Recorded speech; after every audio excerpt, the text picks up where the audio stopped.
Pod Save the World is brought to you by Tommy John. Oh. You didn't see that coming, did you? I'm John. You know what else? You're hey, Tommy. Hey, John. There's no time like the present to upgrade your old, uncomfortable underwear to Tommy John. It's the revolutionary comfort company for the modern man, John. Tommy John is committed to providing mind-blowing comfort, not just in their underwear, Mind-blowing comfort in your underwear. but in all of their incredible apparel. Tommy John's innovative designs and patented fabrics ensure that your underwear will never ride up, the waistband will never roll down, and you'll never get a wedgie. If you don't love it on you, it's on them. I'm not totally sure what that means. With Tommy John, your days of readjusting, in quotes, are over. No more fixing wedgies. You stay completely nestled at all times, and it's not just their underwear that's phenomenal. Their apparel is too. That includes undershirts that stay tucked, socks that never fall down, and second skin tees that are so soft you will not believe it. Do you have a problem with your socks falling down ever? Not recently. Maybe that's because I'm wearing Tommy John. All Tommy John underwear is backed by the best pair you'll ever wear, or it's free guarantee. Hurry to TommyJohn.com/world and get 20% off your first order. That's TommyJohn.com/world for 20% off your first order. TommyJohn.com/world. Welcome back to Pod Save the World. Thank you guys for tuning in. My guest today is Steve Call. He is the author of a new book about the wars in Afghanistan and Pakistan and the CIA's role. He's also someone who probably knows more about the region than anyone else in academia or journalism. And so, we talked about the effort to use drones to take out terrorists. We had talked about troop levels in Afghanistan, but we started with the challenge that stems from Pakistan and their destabilizing role in the region and their nuclear weapons program, which increases the risk and threat from everything we do there. So I hope you'll enjoy the interview, and I think you will enjoy his books if you want to learn more. My guest today on Pod Save the World is Steve Call. He's the author of Directorate S, The CIA and America's Secret Wars in Afghanistan and Pakistan. That book is really almost a sequel to a fantastic book called Ghost Wars, which came out several years ago. He's also a staff writer at The New Yorker and the dean of the Columbia University Graduate School of Journalism. Steve, thank you so much for being here. Well, thanks for having me. I'm going to start you off with a light question, a light, easy pop quiz. How many nuclear weapons do we think Pakistan has? More than 100. And more than 100. I think one problem with that program, which has been around since the 1980s, is that they have moved in recent years toward what are called tactical nuclear weapons, meaning smaller yield, more portable weapons that might be used on the battlefield, or at least might be constructed to convince India that they might be used on the battlefield. So they're the kind of weapons that are particularly dangerous if you're thinking about them from a counterterrorism perspective. Right. So they're not in a gigantic silo somewhere in the middle of nowhere. They're smaller. So what I guess what really brings me to the next question is, how secure do you think those weapons are? I mean, how worried are the national security officials you talk to for this book and for your job generally about these nuclear weapons falling into the hands of terrorists or rogue elements in Pakistan? I guess when you talk to people who specialize in nuclear weapons security, they start with the question, well, how big is the attacking force? Because your defenses depend on whether somebody's turning up with like a brigade or 5 guys in black masks. And so there's really no fence that could stop the kind of collapse, for example, of the Pakistan army or a civil war or something along those lines.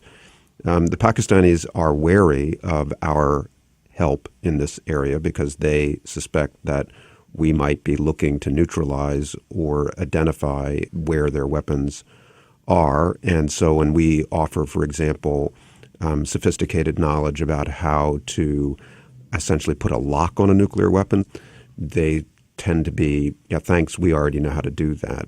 So, I mean, they do have a relationship with China. They can take advice if they seek it. They always assure us that they got it. But I think we remain concerned in part because of just the broader question of Pakistan's long-term stability and the possibility that its security services might, in some scenario, split or have somebody come up within the command authority who has a radical view of the world. Yeah. So I started with the pop quiz because the nuclear pop quiz, everyone's favorite kind of pop quiz, because the little public discussion about Afghanistan that occurs in this country, it usually revolves around troop levels and fighting the Taliban or Al-Qaeda or ISIS.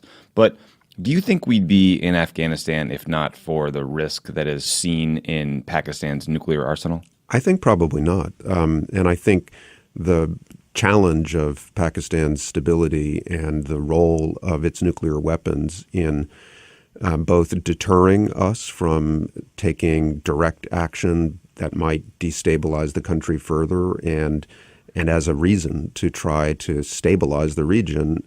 It wasn't described in public very often as a core element of the war because it's such a sensitive subject. Pakistanis hate for us to talk about their nuclear program.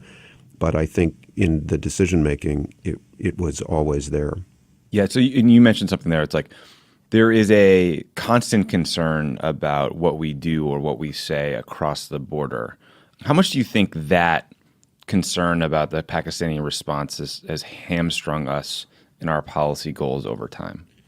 Well, we've had trouble building a deep understanding with their leadership based on trust and based on honesty. It's just been a struggle. And this is not the first phase of our relationship where we've declared that we're allies, but then not conducted ourselves with transparency or trust on either side. Mm-hmm. And there was, during the Obama administration in 2010, a very serious effort to try to have an honest conversation with them about big picture questions of strategy and interests. Mm-hmm.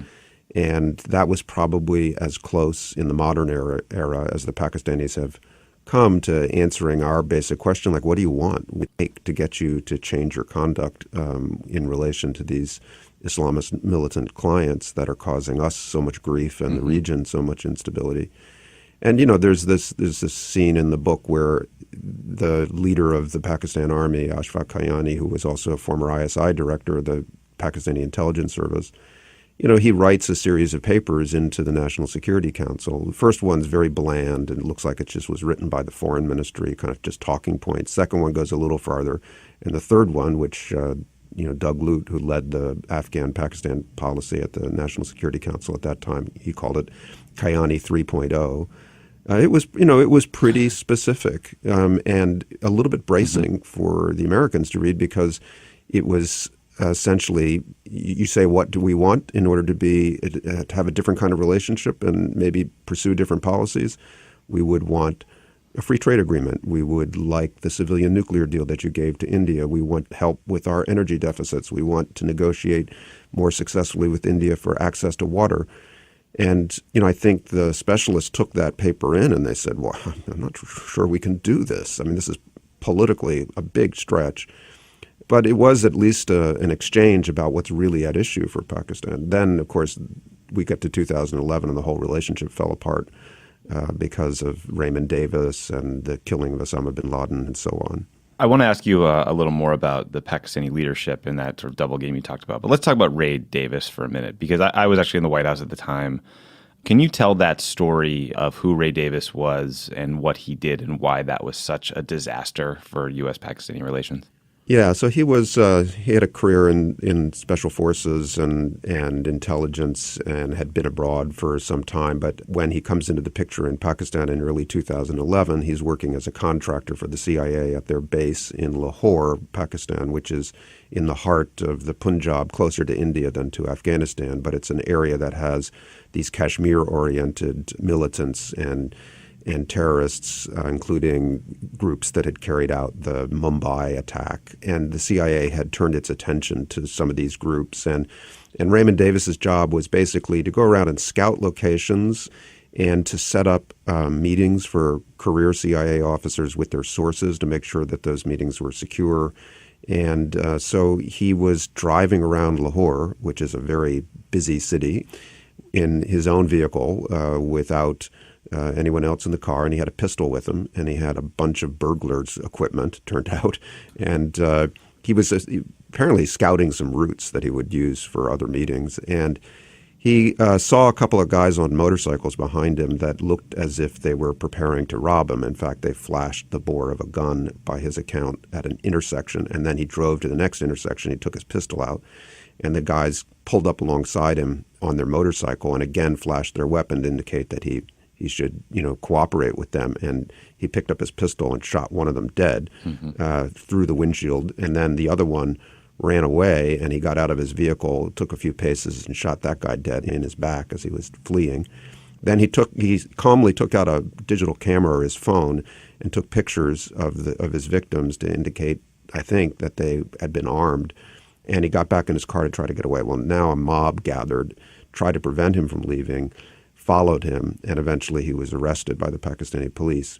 And that set off a diplomatic crisis between the United States and Pakistan. Unfortunately, it got worse when a car was sent out to retrieve him, and I believe that car struck and killed someone en route, right? Yeah, that was awful. The CIA base, learning that he was trying to get away, sent a chase car out of the consulate, and the driver jumped the median strip to get away from some traffic, I guess, and struck a young man on a motorcycle coming the other way, killed him. He was just a middle-class shop owner. The chase car failed to reach Raymond Davis and return to the consulate. But it was a really an ugly day. And all of that was complicated, like so many future conversations with Pakistan, by Osama bin Laden, because there was now this CIA officer, contractor, scout, whatever you want to describe him as, sitting in a prison as a few officials in the U.S. government knew that this operation was being planned to get Osama bin Laden, right? I mean, why did they think it was so critical to get Ray Davis out before taking any actions against bin Laden? Well, they thought there might be retaliation against him if they did strike inside Pakistan without asking permission. You know, there was also a question of who knew what about what. I don't think anyone believed that Raymond Davis knew anything about the surveillance operation. But, you know, there'd been a lot of work done to try to assess this house in Abbottabad by CIA station in Islamabad. And so, you know, it was not plausible to carry out this strike while he was in prison if you were concerned about his welfare, for sure. I think that was the main concern. Yeah.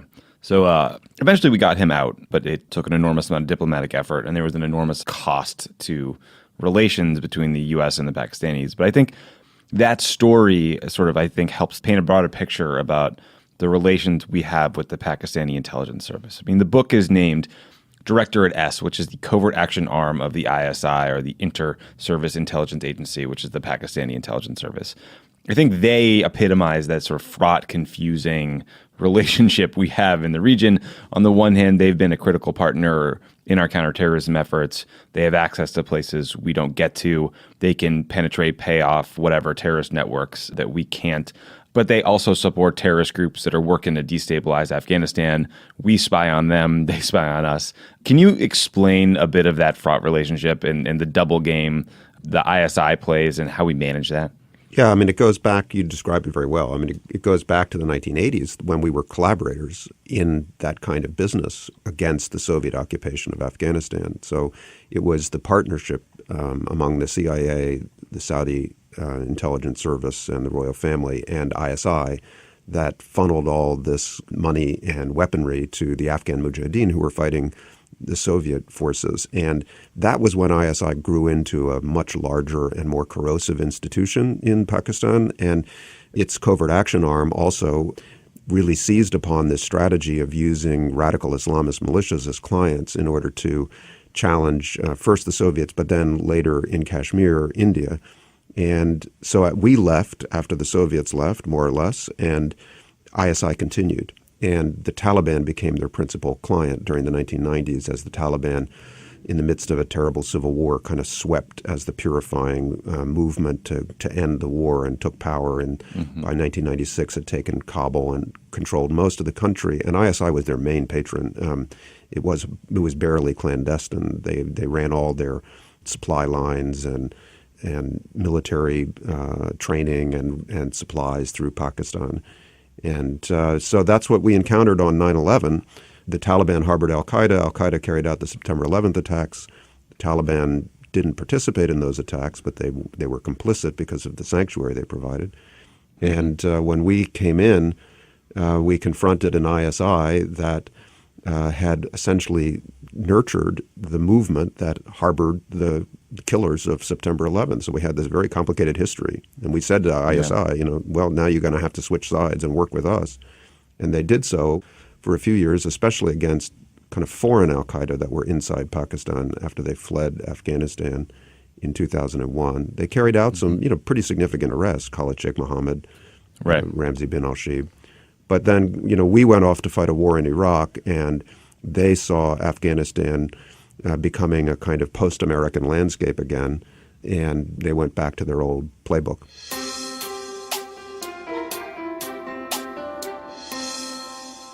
Pod Save the World is brought to you by Stamps.com. Guys, the U.S. Postal Service is an important tool for any business. It's a valued institution in our society. It's a phenomenal group of people doing hard work, delivering to households every day. But there's an alternative But that there's we'd a like better to tell way. you about. Stamps.com is the easiest way to access all the amazing services of the post office. The thing about Stamps.com, John, it doesn't close because it's a website. You can print postage for letters or packages at your convenience. But Tommy, how do you weigh the postage? 24/7. Look, man, I mail any letter I want to. Any package using my computer, my printer, and the mail carrier picks it up. The way I weigh the packages, John, is with the digital scale. Boom. I can there mail, it is. I thought it was coming sooner in the copy, so I held on it. Mail everything from postcards to envelopes to packages, domestically or international. You can buy and print official U.S. postage for any letter, any package, any class of mail using your own computer and printer. We use Stamps.com here because why the hell would you not? It's an easier way to mail everything you need to send out. It's a fantastic service. It's a no-brainer. We ship everything out of here. No-brainer. Right now, you too can enjoy the Stamps.com service with a special offer that includes a 4-week trial plus postage and a digital scale. Yes. Go to Stamps.com, click on the microphone at the top of the homepage, and type in Crooked World. Do not forget to click on the microphone at the top of the homepage at Stamps.com, type in Crooked World. That will get you Otherwise, this is all for naught. the 4-week trial plus postage and digital scale. Stamps.com, enter the code Crooked World. Pod Save the World is also brought to you by ZipRecruiter. Ooh. We tried some new copy on Pod Save America today with ZipRecruiter. I heard it got wild. Hiring, John? Every business needs great people and a better way to find them. Want something better than posting your job online and just praying for the right people to see it? Yes, I do, because otherwise the resume will end up in the application black hole. That's what we talked about today. That sounds scary. Yeah. The people at ZipRecruiter knew that there was a smarter way, so they built a platform that finds the right job candidates for you. ZipRecruiter learns what you're looking for, it identifies people with the right experience, and invites them to apply to your job. Hey, come apply to Crooked Media. In fact, 80% of employers who post on ZipRecruiter get a quality candidate through the site in just one day. ZipRecruiter doesn't stop there. They even spotlight the strongest applications you receive, so you never miss a great match. It's amazing. The right candidates are out there, John. ZipRecruiter knows how to find them. Right now, our listeners can try ZipRecruiter for free. That's right, free. Holy shit. Just go to ZipRecruiter.com/pod. That's ZipRecruiter.com/pod. The code you didn't see coming, but you always knew you loved. Pod. You got I know. podcasts all over the world. You got the code I got pod. pod. I nailed it. I was here early. ZipRecruiter.com/pod. The smartest way to hire is ZipRecruiter. Perfect. You've covered this for so long. You understand these complexities so well. But the general public conversation about Afghanistan, to the extent that there is one, is about troop levels and drone strikes, as best I can tell. There was all this breathless reporting when the U.S. dropped something called the mother of all bombs on a site in Afghanistan, when, despite the fact that there was basically no strategic impact to that action. Do you think that lack of a complexity in the understanding about Afghanistan makes it harder for us to get this right? I mean, is the public debate preventing us from actually talking about the real problem across the border in Pakistan? Yeah, I think it is an impediment to a successful strategy. And the way it's playing out now is that, there's this understandable but almost emotional hostility toward Pakistan that has built up inside the U.S. system, inside the Pentagon, inside the intelligence services. And it's rooted in hard experience on the battlefield in Afghanistan, particularly after 2008, when tens of thousands of American forces went out to try to change the equation on the ground in Afghanistan, and they were frustrated by Taliban, who were attacking them certainly from Pakistan, with passive and active support from Pakistani intelligence services and frontier corps troops. So, Americans died. Americans were wounded by Taliban units that were clearly winning support from Pakistan, and that left a lot of the people in command furious at Pakistan. And some of those people are now in the Trump administration. So H.R. McMaster, the National Security Advisor, did a couple of tours out there at the height of the war. James Mattis, the Secretary of Defense, the same thing. And, it's not those two individuals, but it's all the colonels and lieutenant colonels and brigadier generals who fought that war. So because of Abbottabad and Osama bin Laden, and because of this hard experience, there's a kind of an effort now to pressure Pakistan without really engaging with the reality that any stability, any reduction of violence in Afghanistan is going to have to include engagement with Pakistan. Yes, and I want to get to that, some of those policy decisions. But just first a question. I mean, you wrote back in 2009 that our record of policy failure in the Afghan region in Afghanistan and Pakistan should humble all of us. So here are some more recent humbling facts. In January, the BBC conducted a study that found the Taliban are openly active in fighting in 70% of Afghanistan. Just today, the UN reported that more than 10,000 Afghan civilians were killed or wounded in violence last year. The security situation has deteriorated even in major cities like Kabul. Do you think that this 17-year-long U.S. effort in Afghanistan has served either U.S. interests in the region or the interests of the Afghan people in any way? It's hard to argue that it served U.S. interests in the region, other than those that were at stake immediately after 9/11, when nobody knew if there was another attack coming, and they were scared to death that al-Qaeda had another planning cycle underway, and so they went to break them up with the initial war in Afghanistan. I think that was justifiable. A war justified out of ignorance, but there was, also the shock of the scale of the September 11th attacks and fear about what might be coming next. But other than that, it's hard to make that case. For the Afghan people, I think it's a little more complicated, because we tend to think of Afghanistan in cliched terms as, land of warring tribes and perpetual conflict, and that's not right. In the century, Afghanistan was poor, but it was at peace with its neighbors, and internally it had a pluralistic constitutional government and a multi-ethnic army that was, about the right size, 80,000 soldiers for a country in its condition. And the suffering that Afghanistan has endured was caused by an outside invasion by the Soviet Union, and then the escalation that ISI and the CIA participated in, and the civil war and so forth. So after the Taliban fell, Afghans came pouring home to try to restore the country that the older among them still had living memory of. And they really counted on the international community. The Bonn Agreement was really a remarkable thing, and they performed under it initially.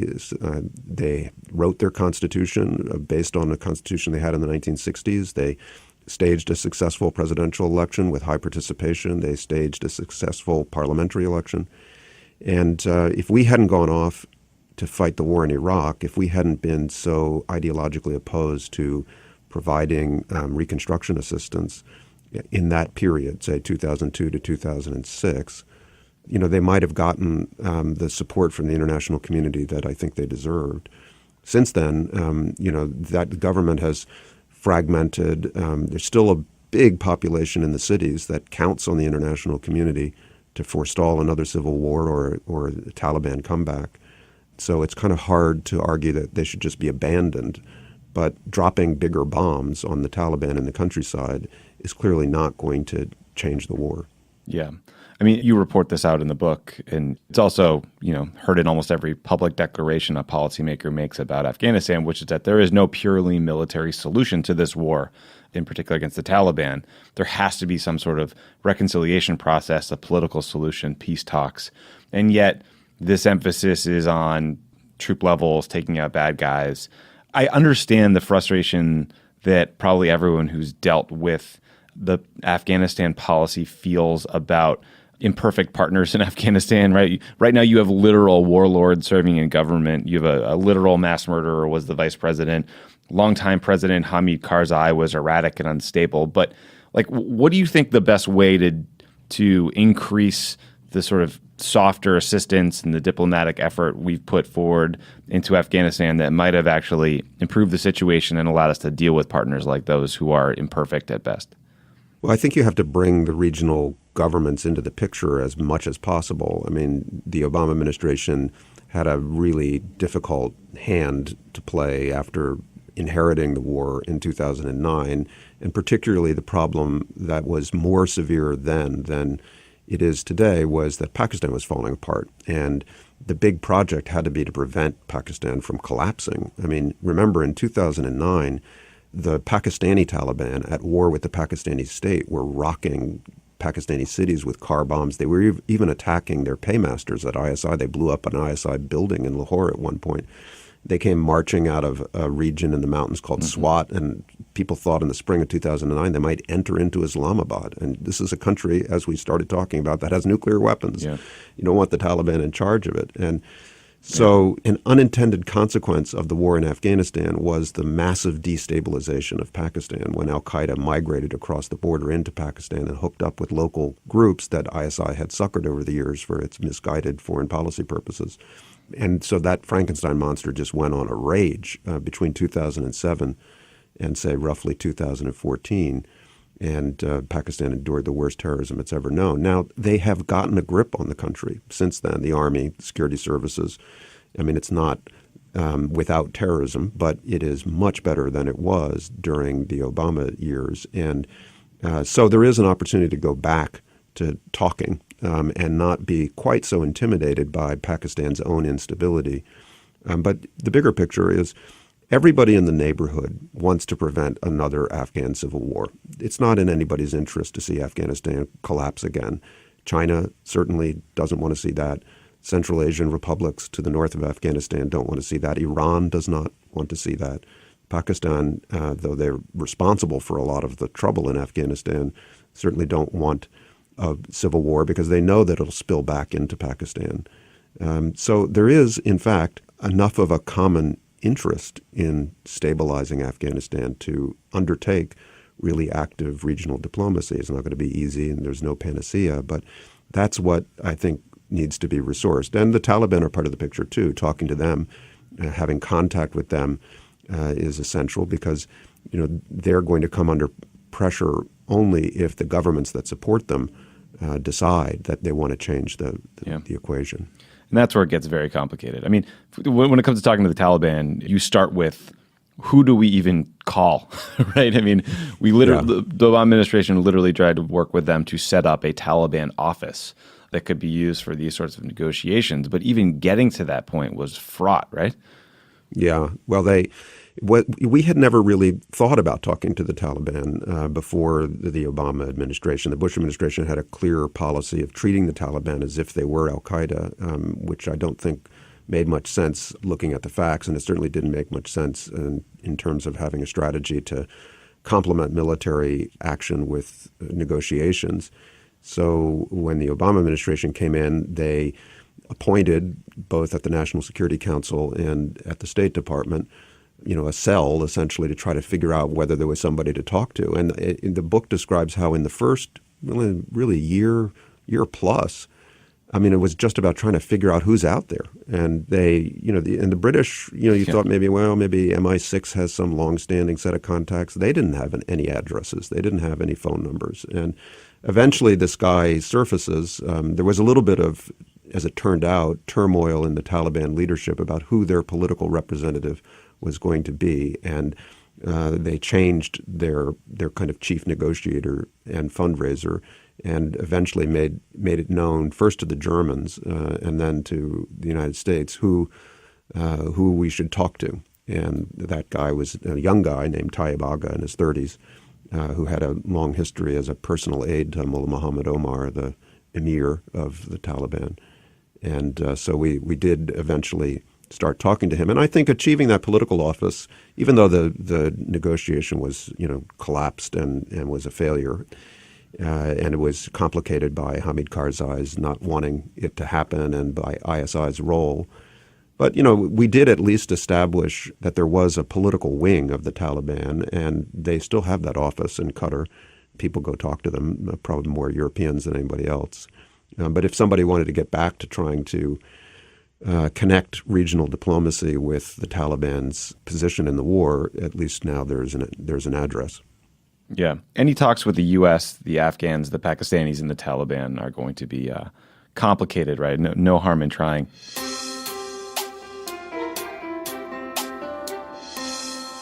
Pod Save the World is brought to you by Blue Apron. Guys, have you tried this month's featured menu items from Blue Apron? I have. Really? No. Good for you. But I read about them this morning. There's some strip steak. Well, there's some spicy glazed shit. We have them in my house, and Hannah and I are plotting when to cook some of these bad boys. We got strip steak and potatoes with spicy maple collard greens. We have spicy chicken and stir-fried veggies with jasmine rice, my favorite kind of rice. We have soy glazed Korean rice cakes with broccoli and soft-boiled eggs, and we have creamy fusilli bucata, that's not a real word, pasta with fried rosemary. And the walnuts. Don't forget the walnuts. We talked about this morning, and Lovett said, I know that John and Emily cook Blue Apron. I know that Hannah and Tommy cook a ton of Blue Apron. I and my PS4 don't cook a lot of Blue Apron. That's so sad. Look, the thing about Blue Apron is these menus and these meals are delicious, right? But let's say you just want a piece of it. Let's say you don't want the rice or something like that. That's fine too. You can just have the spicy chicken and the stir-fried veggie. That's no big deal. Give it to your friend. Eat whatever you want. Have a friend over, have them eat it. It's delicious. It's fantastic. You'll have leftovers for lunch. It's a good way to go. Blue Apron is a leading meal kit delivery service in the United States, and while many people know what they do, many people don't know about the types of meals you can eat when you cook with Blue Apron. I just read some of them for you, but there are many, many more. Like hoppy cheddar sauce. There's hoppy cheddar sauce on everything. Blue Apron delivers fresh, pre-portioned ingredients and step-by-step recipes right to your door that can be cooked in under 45 minutes. The menu changes every week based on what's in season and is designed by Blue Apron's in-house culinary team. They're experts, and they're very good at what they do. Blue Apron is treating Pod Save the World listeners to $30 off your first order if you visit blueapron.com/crookedworld. So, guys, go check out this week's menu and get $30 off at blueapron.com/crookedworld. Blue Apron is a better way to cook. Nailed it.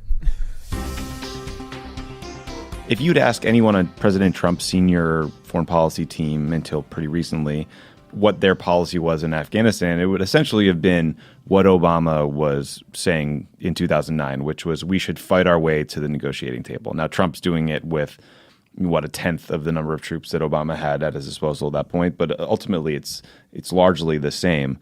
Until a couple weeks ago, Trump was asked at an event about his policy, and he said, we don't want to talk with the Taliban. Instead, we're going to destroy the whole insurgency. I don't know if his team took him seriously when he said that, but the Taliban certainly did, and they responded. I mean, do you have a sense of what their actual policy is, and if those statements had a real impact on the potential for future talks?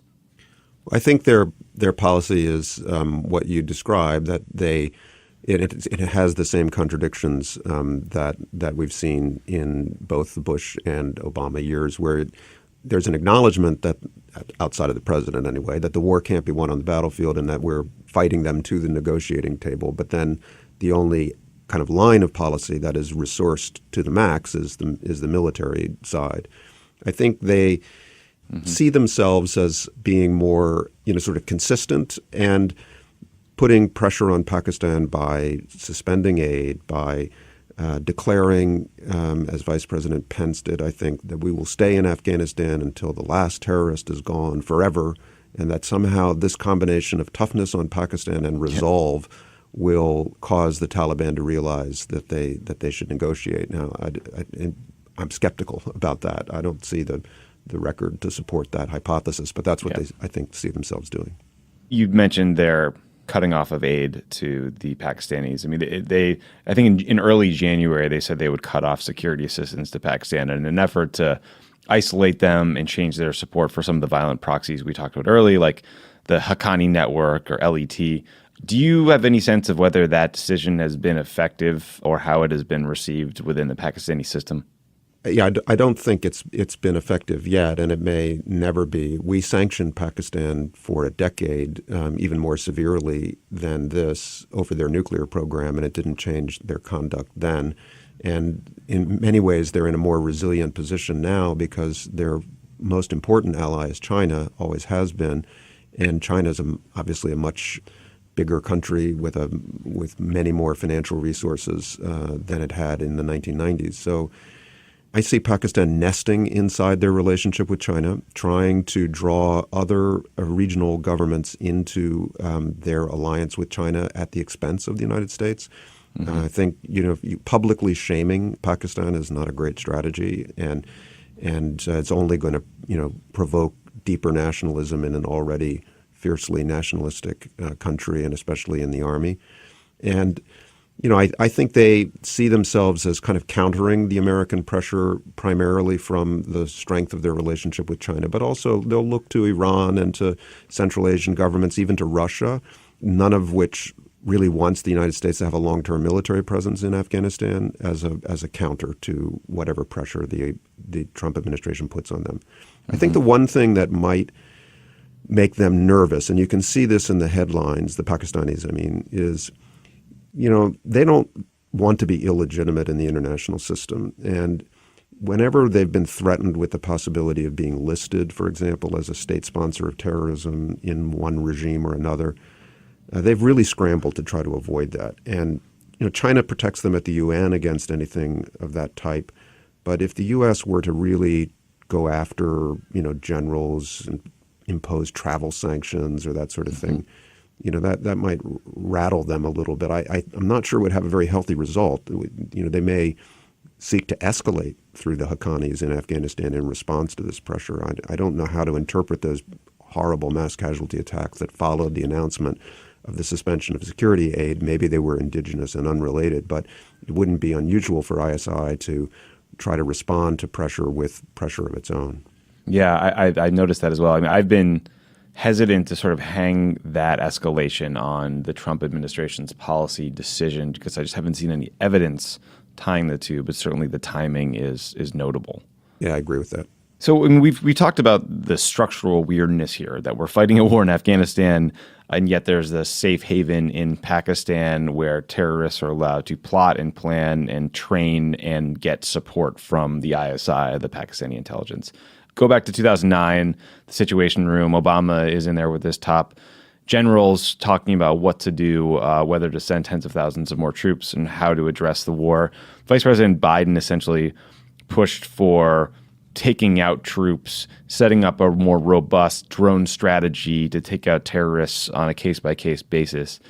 Do you think that's the future of our posture in Afghanistan and that the drone strategy has been effective enough to manage that threat? Yes and no. I think, in hindsight, I'm sure President Obama would go back to that Situation Room and probably make a different decision. It was a really painful situation he was in because he inherited a war that was going south, and the first thing that happens when he becomes president is a bunch of generals come in and say, you have to send troops now. We've got an election this summer. We've got to get moving. Biden was one of those, who cautioned against being pushed by the military, but the timeline was what it was. And I think, he was describing a version of a counterterrorism first strategy that is more or less what we've got now. And there wasn't an advise and assist component of it available at that time because the Afghan security forces hadn't been built up. And so the other rationale for going in big was to hold the war long enough to build Afghan security forces that could then be assisted at a lower level of military aid, which is, again, kind of where we are now. We function as their air force. They do all the fighting on the front lines for the most part. We now are back in direct combat with the Islamic State element that's popped up in eastern Afghanistan more recently. But, the part of Biden's argument that really stands out when you go back and kind of narrate the blow by blow of how we got where we are is his emphasis on Pakistan. I don't think he quite knows what to do with his insight, but he does have that insight. And he goes off to Kabul early on and meets with Hamid Karzai, and Karzai says to everyone who visits him, you got to get after ISI. The war's in Pakistan. Put more pressure on them. And Biden replies, Mr. President, Pakistan is 50 times more important to the United States than Afghanistan. That went well, I bet. Yeah, that really didn't go very well. But it was, it had the ring of truth about it. Right. But the problem was that we didn't have a policy that actually was structured to recognize that fact. So that was a thread that he couldn't tie off. Yeah. Or if we did, it was classified at such a level that we couldn't discuss it because it all revolved around a nuclear weapons program in Pakistan that scared the shit out of everybody. Yeah, exactly. My last question for you is probably the hardest one. Is there any sense how this great experiment in Afghanistan ends? I mean, are we destined to end up on the list of countries like Russia and the British who are humbled by this country, or is there a better diplomatic outcome that you can see? Well, I think we're already on the list. Okay, fair. So I think either it ends in tears in another long civil war in which more Afghans suffer than already have, and it could be a terrible war. I mean, the one in the 90s was awful, and now there's so many more weapons in the country, and the regional kind of equation is no better now than it was in the 90s. So that is a deterrent, I think, to a lot of Afghans. They don't want to relive that. And they are. One thing that Pakistan has contributed to Afghanistan through interference is it has brought Afghans together. I mean, there is a strain of nationalism in Afghanistan, especially among young people in the cities, that's very powerful. It's undermined by ethnic polarization and factionalism and a constitutional crisis in the government. But there is a there in Afghanistan. And the young men who volunteer to join the army for, in this war, they're still fighting. And I think there is the possibility of an active approach to the neighborhood that I don't see, a beautiful peace bargain, like in Colombia or in what the Obama administration negotiated with Cuba.